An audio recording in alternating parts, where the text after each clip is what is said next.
Hey people, it's Nile Stoker. I'd like to thank African Citizenship for posting about this story and also Kid Organic for also reminding me about this. So this is from BBC News and this is about the Nile Dam, Egypt or Ethiopia row, the trouble over a giant Nile Dam. The latest talks to resolve the dispute between Ethiopia and Egypt over the future of a giant hydropower project on the Nile River are due to resume in Washington later. Last year, a deadline of 15th of January was set to solve the long-standing impasse, but the latest round of talks last week ended in deadlock. When complete, the Grand Renaissance Dam, which Ethiopia is building, will be Africa's biggest hydroelectric power plant. Its construction began in 2011 on the Blue Nile tributary in the northern Ethiopia highlands, for where 85% of the Nile's water flow. However, the mega dam has caused a row between Egypt and Ethiopia, with Sudan caught in between, which some fear could lead to war, and the US is now helping to mediate. Why is it so contentious? At the center of the dispute are plans to fill the mega dam, as Egypt fears the project will allow Ethiopia to control the flow of Africa's longest river. Hydroelectric power stations do not consume water, but the speed with which Ethiopia fills up the dam reservoir will affect the flow downstream. The longer it takes to fill the reservoir, which is going to be bigger than the Greater London, with a total capacity of 74 billion cubic meters, the less impact there will be on the level of the river. Ethiopia wants to do it in 6 years. We have a plan to start filling on the next rainy season and will start generating power with two turbines on December 2020. Ethiopia's water minister Seleshi Bekele said.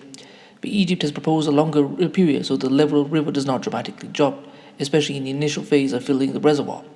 Freeway talks between Egypt, Sudan, and Ethiopia over operating the dam and filling its reservoir have made no progress in more than 4 years, which the US has now been trying to mediate.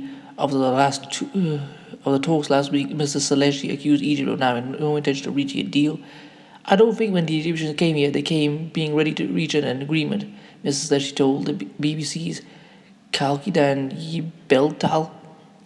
There is now and then there is a new filling timetable they prepared and brought. That new filling timetable requires filling the dam to take from 12 to 21 years. This is not acceptable in any measurement, he said. Egypt's water minister Mohammed Abdel Aldi was quoted saying that parties achieve clarity on all issues, including on the filling of the dam. Why is Egypt so upset? Egypt relies on the Nile for 90% of its water. It has historically asserted that having a stable flow of the Nile waters is a matter of survival in a country where water is scarce. A 1929 treaty and a subsequent one in 1959 gave Egypt and Sudan rights to nearly all of the Nile waters. The colonial era document also gave Egypt veto powers over any project by upstream countries that would affect its share of the waters. Neither agreement made by any allowance for the water needs of riparian states that were not party to the deal, including Ethiopia, whose Blue Nile contributes much of the river waters. Ethiopia said it should not be bound by the decades-old treaty and went ahead and started building its dam at the start of the Arab Spring in March 2011 while consulting Egypt. Egyptian President Abdul Fattah al-Sisi was quoted as saying in September last year that they never got underway had Egypt not been distracted by the political turmoil. One of the North African country's main concerns is if the water flow drops, it could affect Lake Nasser, the reservoir further downriver behind Egypt's Aswan Dam, even though it accounts for a small share of Egypt's electricity. Ethiopia says that one of the preconditions that Egypt had put for the agreement was that the dam should be connected to the Aswan Dam. Mr. Seleshi told the BBC he had explained to Egyptians it was difficult to connect the two dams. After they had backed down a bit on the issue, but they have brought the idea back today to some extent. Egypt also fears that the dam could restrict its already scarce supply of the Nile waters, which is almost the only water source for its citizens. It could also affect transport of the Nile in Egypt if the water level is too low and affect the livelihood of farmers who depend on the water for irrigation. The $4 billion, £3 billion dam is at the heart of Ethiopia's manufacturing and industrial dreams. When completed, it is expected to be able to generate a massive 6,000 megawatts of electricity. Ethiopia has an acute shortage of electricity, with 65% of its population not connected to the grid. The energy generated will be enough to have its citizens connected and sell the surplus power to neighboring countries. Ethiopia sees the dam as a matter of national sovereignty. The dam project does not rely on any external funding and relies on government bonds and private funds to pay for the project. The country has been critical of what it might consider foreign interference in the matter. Yet, does anyone else benefit? Yes. Neighboring countries including Sudan, South Sudan, Kenya, Djibouti, and Eritrea are likely to benefit from the power generated by the dam. Many of these countries have huge power deficits. For Sudan, there is the added advantage that the flow of the river will be regulated by the dam, meaning it will be the same all year round. Usually, the country suffers from serious flooding in August and September. Could the dispute lead to a war? There have been fears that countries could be drawn into a conflict should the dispute not be resolved. In 2013, there The reports of a secret recording showing Egyptian politicians proposing a range of hostile acts against Ethiopia over the building of the dam. President Sisi has also been quoted saying that Egypt should take all necessary measures to protect their rights to the Nile waters. In October last year, Ethiopian Minister Abiy Ahmed told MPs that no force could stop Ethiopia from building the dam. The International Crisis Group warned last year that countries could be drawn into a conflict over the dam.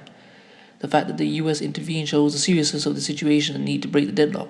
Egypt sought the intervention of the US on the impasse after President Sisi requested that President Trump mediate the conflict, which Ethiopia was initially reluctant to accept. A conflict between two states, which are both US allies, could draw global interest and would put millions of civilians at risk. It would threaten the vital international trade route through the Suez Canal and along the Horn of Africa, according to analysis by the Washington Institute. So what happens now?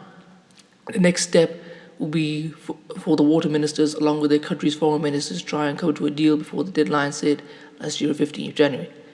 The timeline was set in November after a meeting between the parties and U.S. Treasury Secretary Steve Mnuchin and World Bank President Dave Malpass. So the parties representing the countries at the heart of the dispute are expected to convene again in Washington later. The first option is mediation to see it with a mediator. Second is an issue of facilitation. These issues need an agreement of the three countries. Article 10 doesn't say it will be based on a desire from one country, Ethiopia's water minister told the BBC. If they still can't agree by 15th of January, the negotiators request another mediator or refer the matter to the heads of states as agreed in November last year. What will be most appropriate for us is to present the report to our leaders, since there might be progress if the leaders solve it, Mr. Seleshi said. On Sunday, Ethiopia's Prime Minister Abiy Ahmed asked the South African President Cyril Ramaphosa to help mediate in the dispute. Mr. Abiy said that an incoming chair of the African Union, Mr. Ramaphosa, could help solve the problem peacefully. Well, this is a very, very serious thing, right? If the water were to be completely cut off, Egypt would just disappear. And this isn't to say that it's never happened. I mean, some rivers like the Colorado River no longer reach the sea because so much water has been taken out. So there is a very serious possibility of that. And this could lead to a war, because if it can't be resolved, they will fight because this is a life and death issue. So anyway, please comment, rate, and subscribe. I'll leave this and some others in the description. If you'd like to support the channel, leave my GoFundMe there as well. If you'd like to follow me on Instagram, I'll leave that there as well. Peace.